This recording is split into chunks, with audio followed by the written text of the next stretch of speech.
And it's funny because he loves gardening. Like he's like a gardener. He always goes in and inspects all my plants. Oh my This gosh. cat, this cat, like, on my deck. Yeah, you a gardener. He loves plants. He sniffs all the flowers. Like, but anyway, it's funny because we talk about gardening, and then there is my cat gardener who he's like, I'm ready for the conversation.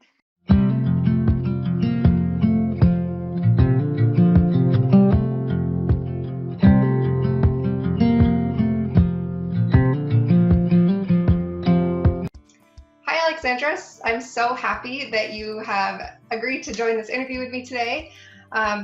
Honestly, your vibrant photos and your like all over Facebook, your cookbooks, like they're just so beautiful. They're so needed in this time. So I'm super happy to have you on with me today. So thank you so much for joining me.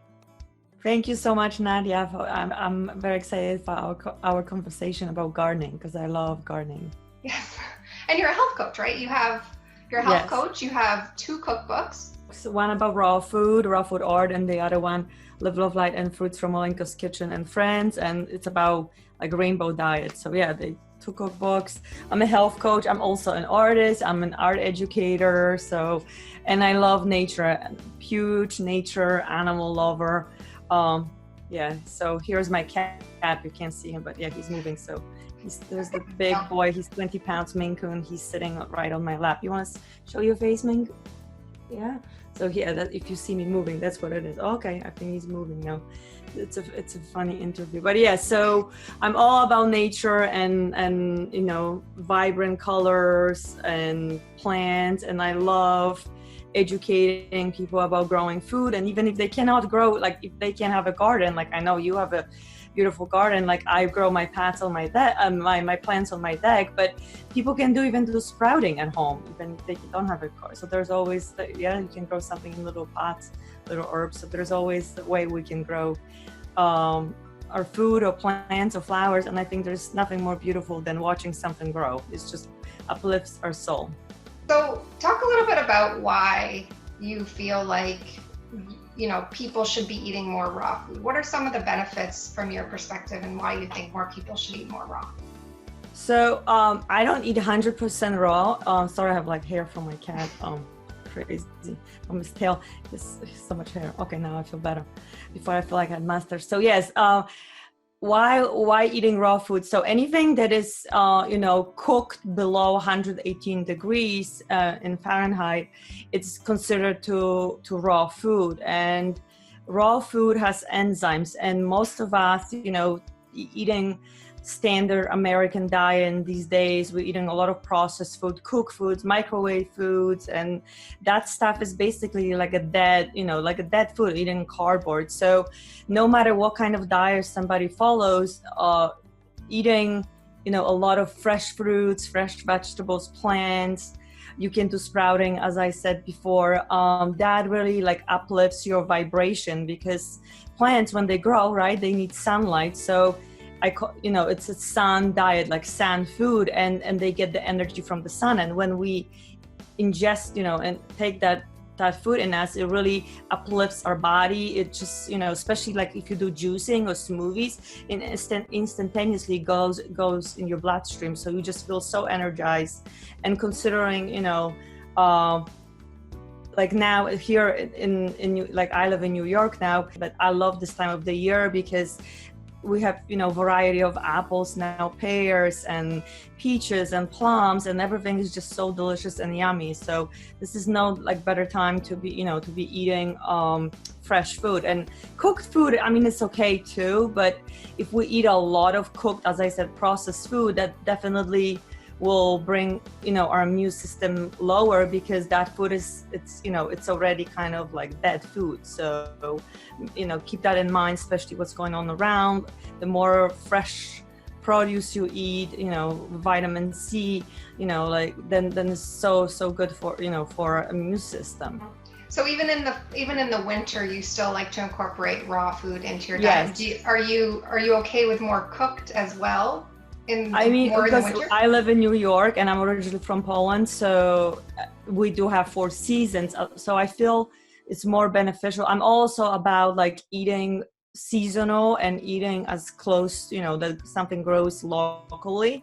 So in the wintertime, when it's cold outside, I feel like my body craves a little bit cooked food. So I will eat, maybe a stew or soup or something. But in the summertime when it's hot, I just naturally, want to have watermelon or like, smoothies, juices, salads. So like behind me, I don't know if you can see, is the hydrator. So this is it's like an oven. Here I have an oven behind me. Here's a microwave, but I don't actually use a microwave at all. It just came with the kitchen. But so the hydrator, what is great, you can make more like a gourmet raw food. And what it does, you can make breads, crackers, desserts. And what it does, it just takes all the moisture out.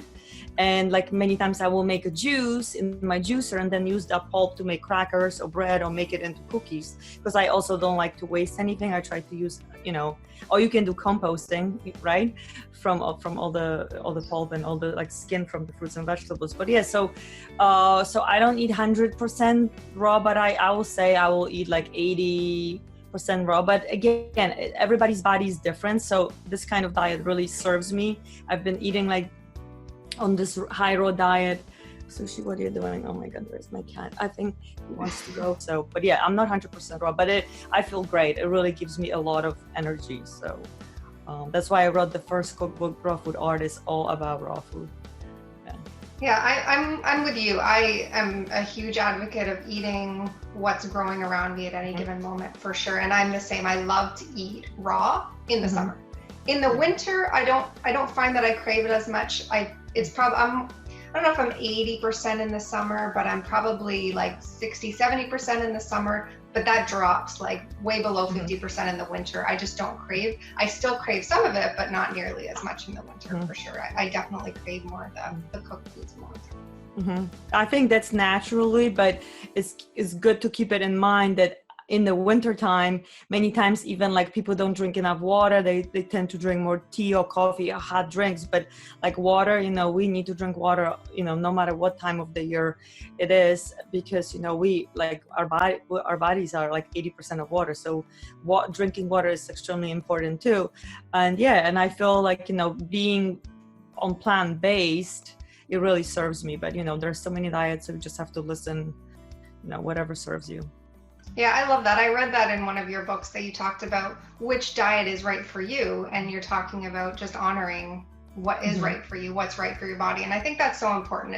It's we don't want to push something on someone if it doesn't suit them, for sure. So I love that you said that. Yes. And also listen to your body, because something, even like I said, the seasons change, right?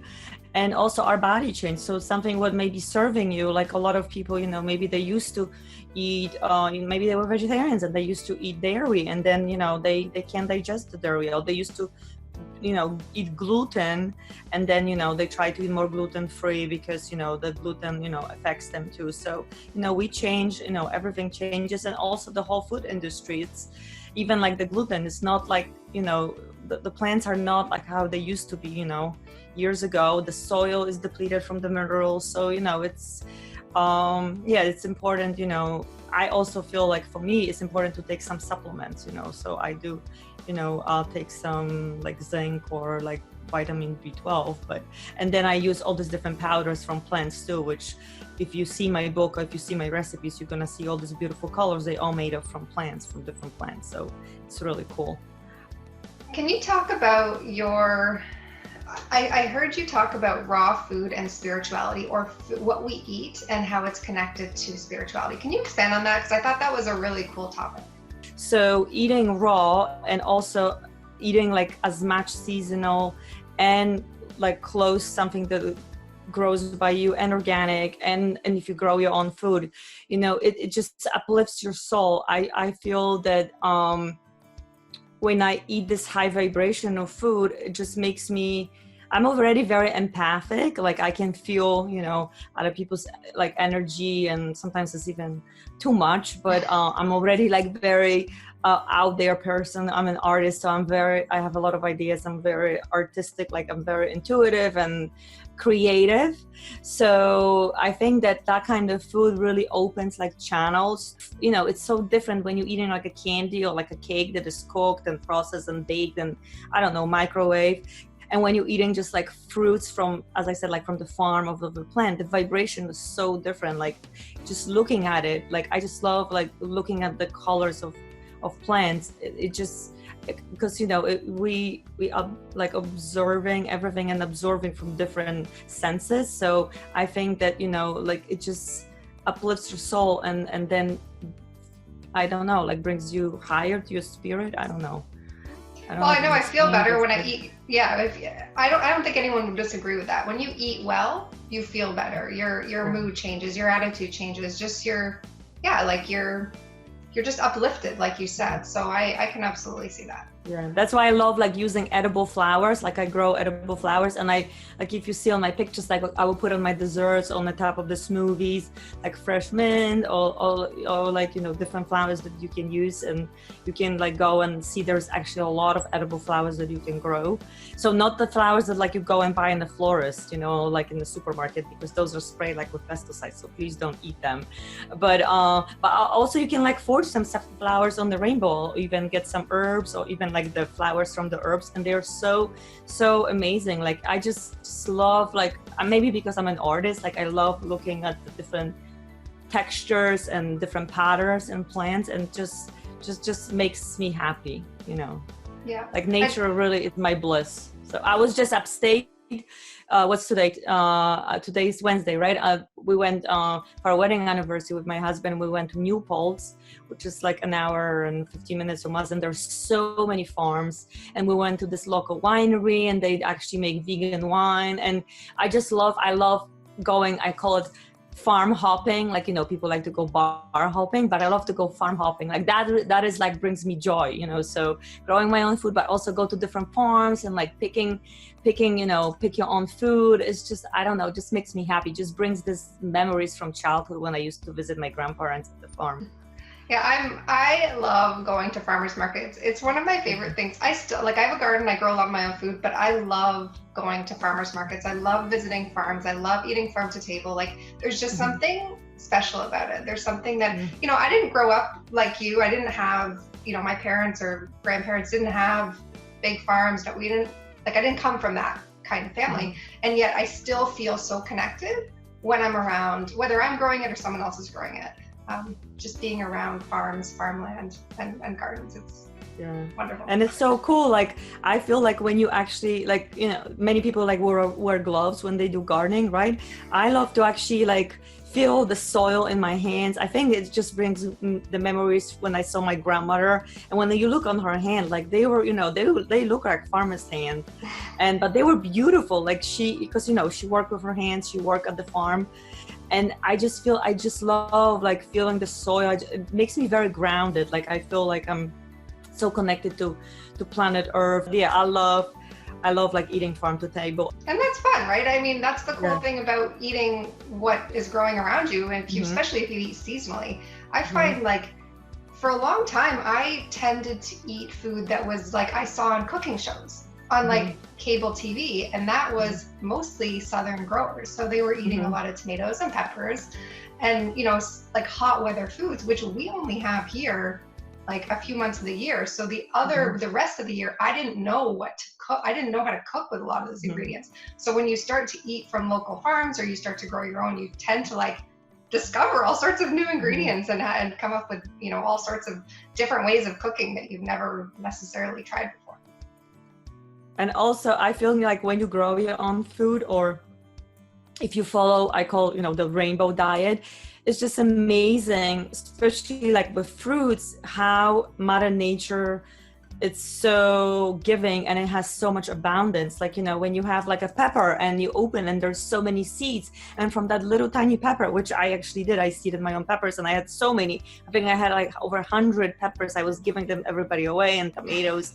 Sometimes we forget like how many, when you seed it, and then you have, oh my God, like what am I gonna do with all these peppers and plants? So nature, like there, sometimes we like fear, what is going to happen and everything, but nature always provides for us, right? And there's so much abundance in nature, and nature, like, sharing the food also. This is what my grandmother taught me, like, when you make like a big pot of, that's a Polish thing, it's like, you make a lot of food and then you share it with your neighbors and everything. So that's what I do. Like I love sharing, and yeah, I always have enough. So I think that's something to keep in mind, you know. So yeah, I love growing the food. So now I have, like, on my deck, I have so many tomatoes, cucumbers. I'm growing watermelon. I have so many edible flowers. I'm growing peppers. Before, when it wasn't, because we had a very hot summer here in New York, I was growing some lettuce and kale and some like Swiss chard, but now it got so hot.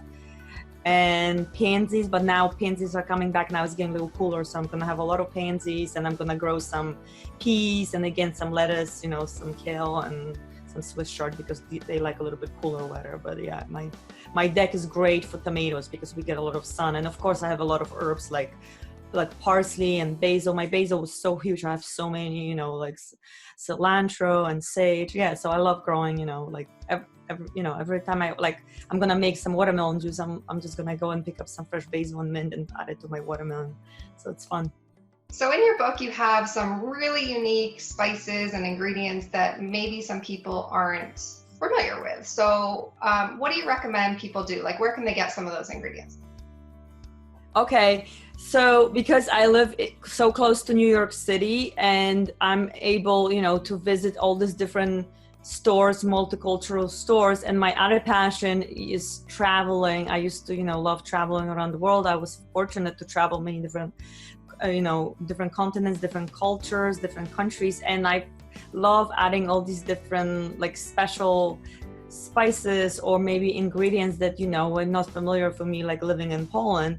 So I think that actually, you know, going to these ethnic stores, you can really uplift and change your recipes. Like, for example, if you have like just simple carrots, right? You can, for example, if somebody's familiar with like Indian cuisine, they make desserts with carrots, like with cardamom, and they put like honey, but you know, if you're vegan, you can put like different sweetener and make like this bowls, or you know, using all these different spices from different cultures, like you can really change the recipe, right? Even the way, like, for example, if you cut the carrots, or if you shred the carrots, or if you have the mandolin, you can make like carrot noodles. It will taste completely different, right? If you cook it in the soup, if you make a carrot juice, carrot smoothie, raw carrot cake, cooked carrot cake, this is all made from carrots, right? But it's gonna taste so different. And that's what I wrote about my book, that actually take like 21 times for us to change our taste buds. So maybe you didn't like, let's say, for example, spinach as a child, or string beans, right? And you're like, oh no, I don't want to eat that.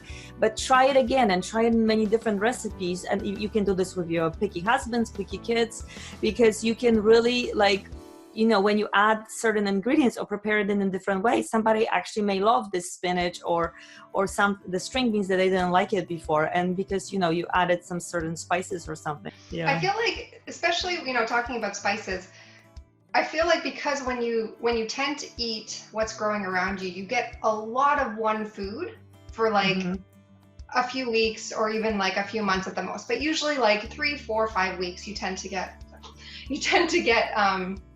a lot of the same food. And having, like you said, lots of different ways to prepare something keeps it interesting, because you might have your favorite carrot recipe, but if you have carrots for 3 weeks or 3 months, like, you can't keep eating that recipe. So it's really good to have different spices, different kind of ways to prepare it. So that's really cool that you said that. Yeah, and also you can like do ferment. I don't know if you can see it, but I just made this polished pickles behind me right there in the big jar. So like, I love fermented food. Like in Poland, this is like, because we know we do have a long winter, and I think it comes like from our culture. People used to, that's how they used to in the old time, when they didn't have refrigerators, you know, they used to preserve the food. They will like pickle it with, you know, they will make pickle cabbage, or pickle, you know, beets and cucumbers and basically they pickle everything, or they use salt, or they will use pickle with vinegar. But that's so great for our, you know, like probiotic for our digestion. I know in Asian cultures, like in Korea, you know, they do kimchi, they do a lot of pickles too, but that's wonderful too. And that's definitely, you can do it with your kids. You can do it at home and like play it around, and you can use some different spices to like make it different flavors, right? So there's so many different things. Or if you have abundance or something, like if you grow your own garden, you can freeze it, right? If you have abundance or something, so you can pickle it, you can You can dehydrate it, you know, like make chips, and that stuff, if you completely dehydrate it, will dry like and keep for many, many months. You can freeze it, you know, so yeah, there's so many ways. So thank you so much, Aleksandra. This has been really insightful. Like I said, I love what you're doing. I love the message that you're spreading. You know, really great insight in today's video. So I'm really happy. I'm really grateful that you got to join me today. Yes, thank you so much. And I would love to have you also as my guest for my website, you know, to talk about gardening and maybe, you know, how you do gardening with your kids. You know, that will be, I think that will be very fun for my viewers. So thank you so much for having me. And if anybody wants to, you know, find out the recipes and everything, they can go on my website, olenkosKitchen.com. Awesome. And I'll have a link for all of that, your contact info below this video as well. Okay, thank you. As I say, live, love, light, and fruits from Olenko's Kitchen. We are in my kitchen and friends. Thank you so much, Nadia. Thank you, Aleksandra. Bye. Bye. Bye.